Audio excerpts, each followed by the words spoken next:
so free. But now to the conditions for today's race. This, of course, is the Santa Anita Derby, brought to you by your John Deere lawn care dealers.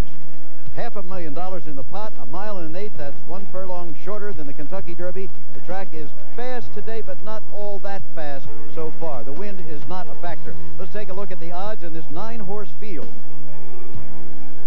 A wide look at Santa Anita. The mountain's invisible today. The smog is obscuring them. But a good crowd is here, somewhere approaching 50,000. The track is happy about that. Here is Maine Minister at 25 to 1. Not a bad bet. Compelling Sound, Charlie Whittingham sorts at 10 to 1. Conveyor at 99 to 1 or more. The board only goes to 99. Same for Bounding Back, who is a maiden. He's never won a race. Best Pal at 3 to 2. Dinard at 2 to 1. So Best Pal, somewhat surprisingly, is the favorite. Scan at 8 to 1. Sea Cadet at 7 to 2. And Media Plan at 39 to 1, and that also could be a bit of an overlay. So those are the odds at this moment as we come to you live from Santa Anita. Now here is Charlesy Candy. Charlesy, this West Coast situation is very fluid and very interesting. Why don't you fill us in on it? Well, Jim, last year Best Pal absolutely dominated the 2-year-olds out here. But over the winter, there was a number of very impressive maiden winners with Derby aspirations. But of this group, only Dinard remains. But there are some others who've been around a while, and they're steadily getting better. Sea Cadet is at the top of his game. Scan is fit and sharp for a top race. Media Plan has Wayne Lucas and blinkers. Compelling Sound could be anything from Charlie Whittingham. And they all have to sort it out this afternoon, and this could be why California has had such an impact on the Derby picture in the last 5 years. Back east, the 3-year-olds can avoid each other right up until Derby Day. Whereas out here, they have to face each other in one acid test. And whoever runs big today truly deserves strong support in Louisville, Jim. No question about that. You know, the great sports writer, the late Red Smith, said that there are more good stories in horse racing than in any other sport, and I tend to agree. As evidence, consider this story.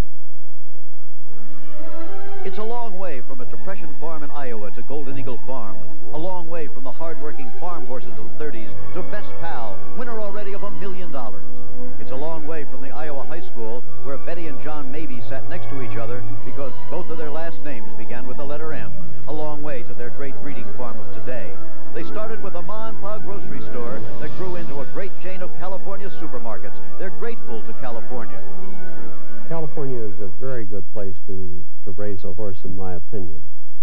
We are somewhat light years behind Kentucky and maybe even Florida at the moment, but I think we're on the right track, and I think in the next 5 to 10 years you will see major improvement in the California breeding operation.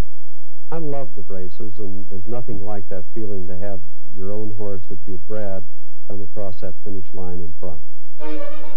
Well, they bred Best Pal at their farm, and he surprised them as a 2-year-old when he won the Del Mar Futurity last August. Then, after failing in the Breeders' Cup, he pleased them again by winning the $1 million Hollywood Futurity. He was rested after that until a month ago when he was a close third to Dinard in the San Rafael. His daddy, Happatoni, won the Santa Anita Derby and stands right here in California. Best Pal is homebred all the way and makes the Mabies proud. He's a very pleasant surprise, and I couldn't have come at a better time. It's the 50th year of our Mabies marriage, and it's just good to have a little bit of fringe benefit in that 50th year. Racing has been a great thing to share. The breeding program has been a great thing to share. We both enjoy it, and I think we both get a great deal of satisfaction out of trying to breed a better horse. I have just one lifetime goal, and that is to be #1 breeder in the United States just for 1 year. That would make me very, very happy. Well, there they are in their box today. Will Betty and John Mabie receive that great golden anniversary present, victory today and in Kentucky? Well, maybe. Or will Alan Paulson, and there he is, another Iowa farm boy, grown into great wealth as the head of Gulfstream Jets, will he realize the dream with a horse named Dinard? Actually, there's a story behind every one of the horses in this race, and for more on that, here's Dave Johnson. The term breeding shed somehow doesn't fit this palatial stallion barn at Brookside Farm in Kentucky. And the owner, Alan Paulson, one of the major players in the sport, is having a ball campaigning his homebred Dinard. Impressive, tough. Watch the kick and courage of Dinard on the outside as he outgames Apollo and Best Pal. His rider, Chris McCarron, finds himself in his usual spring dilemma. Which horse to ride to the Triple Crown? He had a handful of choices. I've been fortunate enough to ride some good colts this winter, and having to choose between Sea Cadet and Dinard, I had to make that decision based on my gut feeling, basically on what Dinard has accomplished thus far. I think he's done the most this winter, and I think he's shown that he's the best colt on the West Coast, and that's basically why I chose to ride him. And here's one he didn't pick, Sea Cadet. It must have been difficult to reject a colt who carried him to such an easy romp 3 weeks ago over Scan and Compelling Sound. So Eddie Delahousie, who picks up the mount, could be the beneficiary. Runner-up Scan might be coming back to his promising 2-year-old form, and Scotty Schulhofer is the trainer of envy this spring. But Charlie Whittingham is here, always a threat, and he has Compelling Sound. Personally, Dinard looks like the logical winner, but Maine Minister, who drew the rail, is a horse with value, could win it all. But Scan is my first choice. I think he's sitting on a win. Charles C. Jim, who do you like? Well, I seldom disagree with Dave Johnson, but I think I like Best Pal. He's more experienced. He's won $1 million already, and I think he's ready. After all these years, you and I are finally going to agree on one. We agreed? It's a close fit, but I think a horse that's won 2 Grade 1 stakes has to get the nod in a really tight race. Best Pal. Best Pal. Okay, well, we're going to find in a couple of minutes when we return. At 25-1, Compelling Sound at 10-1, Conveyor 99-1 or better. The same for Bounding Back. Best Pal at 8-5 now, a very slight favorite over Dinard at 2-1, Scan 7-1, 7-2 on Sea Cadet. Media Plan, you see, and now to Dave Johnson. Interesting that Wayne Lucas and Charlie Whittingham made major equipment changes in this race. Compelling Sound and Media Plan both wear blinkers, and they're off. And Maine Minister on the inside to the front. Best Pal from between horses charging up. Sea Cadet on the outside. Dinard right there, and Media Plan in the middle of the racetrack. Now past the stands for the first time. Maine Minister at the rail battles with Sea Cadet on the outside. Those two heads apart. Bounding Back just behind the leaders in third. Best Pal in tight quarters fourth. Media Plan on the outside is fifth. Dinard is sixth at this point. Scan between horses seventh. Compelling Sound shuffled back on the inside, and the trailer is Conveyor. The pace is realistic as they move on to the backstretch, and Maine Minister leads at 3 parts of a length, and on the outside, Sea Cadet challenges. Those two now heads apart. A gap of 2 lengths, and on the outside, it's Media Plan, the roan, in third by a head, but now bounding back the long shot into the third spot. Media Plan on the outside is fourth. Then Best Pal is fifth. Dinard sixth, followed by Scan. Then Compelling Sound and Conveyor at the back of the pack, about 15 lengths off the lead. The half in 46-2. It doesn't look like a track record or a stakes record today. Going to the far turn. Now Sea Cadet on the outside takes command by a head. Maine Minister battles back along the inside. Media Plan is right there, as is Best Pal, who's 3 wide and joining the leaders. Dinard behind a wall of horses, fifth at this point, looking for some racing room. A quarter of a mile to go. Best Pal on the far, far outside. Sea Cadet between horses. Maine Minister hanging tough at the rail. 3 of them across the track, and here comes Dinard on the far outside. And down the stretch they come. Best Pal to the front by 3 parts of a length. Dinard charging up on the outside. Sea Cadet drops back. Now a 2-horse race for the wire. Dinard on the outside with Chris McCarron up to take command and win the Santa Anita Derby by half a length. Best Pal second by 2. Then Sea Cadet followed by Maine.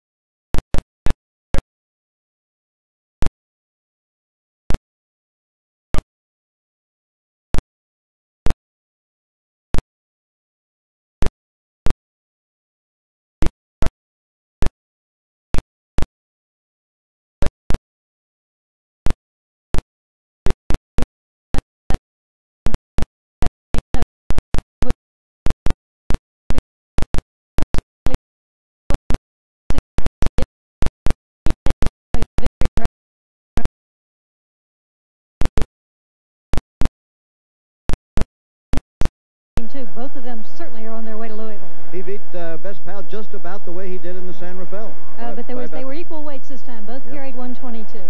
Okay, let's have another look at the stretch run now, Dave. Well, Best Pal looked like he had the jump on Dinard.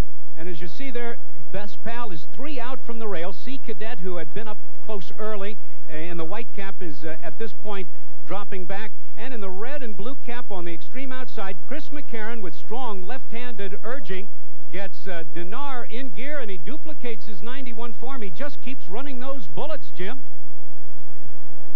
Dinard on the outside, passing Best Pal in the final 16th of a mile to unofficially take the Santa Anita Derby. This was quite a performance. Well, you know, Dave, we had a microphone owner Alan Paulson as they were coming down the stretch. Maybe we can have a look at that right now.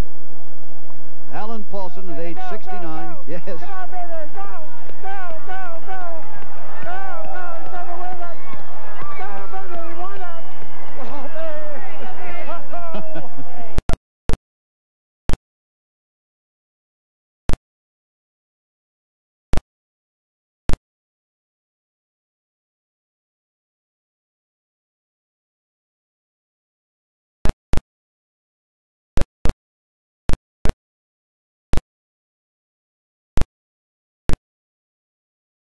Santa Anita Derby, just about the only big race in this country, I guess, that he hadn't won. Well, he's won it now at age 34.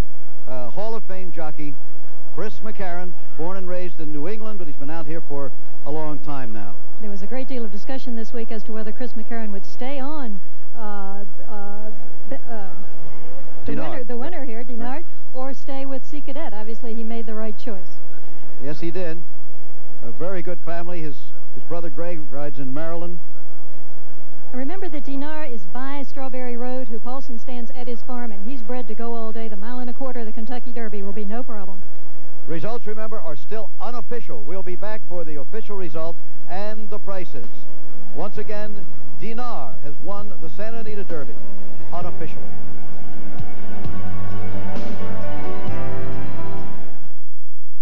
The thrill of a lifetime, the Kentucky Derby. We're back again, and the result is official. Dinard, the winner, paying $640, $340, and $260. Best Pal, $320 and $240, and Sea Cadet, $280. The exacta, that's the bet where you must pick the horses in the order, first and second, $40. The trifecta for first 3, $46.60. I'm standing here now with Ian Jory, the successful trainer of Dinard. Beautiful. I'm sorry, of the almost successful trainer of Best Pal. Ian, your horse ran a good race. It looked a little bit like the San Rafael. It did, yeah. I was very pleased with him. I think he got beat by a better horse. He might still be a little short, but he still got beat. I had an excuse last time. I don't this time. Still going to go to Kentucky? That's up to Mr. Maybe. I'd like to give it a bash, but that's his decision. So you think the horse can go on? And yes, I do. You ready for Yes, I do. I think so, but that's his decision. Okay. Well done. Thanks. And we'll see you down the line. I hope so. Ian Jory, the trainer of Best Pal, who couldn't quite do it today. Here is Chris McCarron. At age 34, you finally did it. 36 now? I was trying to give you a break. I just had a birthday last week. Yeah? Well, you've finally taken the monkey off your back on this one. Yeah, this is a race I wanted to win for a long time, and I had the right horse this year, that's for sure. Want to take another look at it? I'd love to, yeah. He had a bad trip going to the first turn. I had a good deal of trouble, good deal of difficulty getting him back off these horses. Well, this is turning for home, but he's full of run right here. I lost a little ground the last 5/16 of a mile, but he was running. I didn't want to drop him back in there and slow his momentum down. He's a fighter, Jim. He's a good colt. You were saying it looks a little bit like the San Rafael all over. Yeah, pretty much. He didn't get to Best Pal until very late, but at the wire he was there in time. Looked like he had plenty left, too. He was going away at the end and galloped out strong, and he's improved considerably every start, and he doesn't have to improve much more than this to be the best. Okay, congratulations, Chris. Thank you. Here's an Iowa farm boy who's very happy right now, Alan Paulson, the owner. Congratulations, I suppose you want to breed the Strawberry now, huh? Oh, yeah, that's right. Right. And he's a fabulous horse, isn't he? Yes. So we had you, here's your reaction. Take a look right now. They were coming down the stretch. You might be a little surprised. There you go. Yeah. Go, go, go. Go, go, go. I got him in. Did you see that? Right on. So it's on to Kentucky, huh? Oh, yes. I'm sure he'd be one of the top favorites there, if not the favorite. Okay, well, great race. He's a great horse. And isn't it a great satisfaction when you bred him, when he's a homebred? That's right. You know, today's his birthday. Yes, yeah. April 6th, and he was number 6 in the post, so he got a sort of a good omen, I guess. So. Absolutely. He's 3 years old today. As most of you know, all horses officially have their birthday on January 1st, but he was actually born on this day. That's right. So in our Strawberry Road, he's turning out to be quite a sire. We got another horse called Fauda that I think is as good as Dinard, and she'll be out here running. She done real well her first 2 races. And, good. So does Dinard get his own Gulfstream jet to go back east? Right. So it's nice to have a horse win that you own the sire, you own the mare, and you bred him. So it's a real thrill. The best thrill I think I've ever had. Enjoy every minute of it until you get to Kentucky, then maybe again. Okay, well, thank you. Thank you very much, Albert. Okay, let's take one more look at the stretch run here, and there it is. And there you see him. He makes his big move there on the outside. We're in Chateauroux, and he's coming running late. Best Pal looks like a winner here. He may have been one race away, as Ian Jory was saying, from being at his absolute best. He'd been away 3 months, but here comes Dinard on the outside. He's as game as they come, and he's only been beaten 1 nose in his life.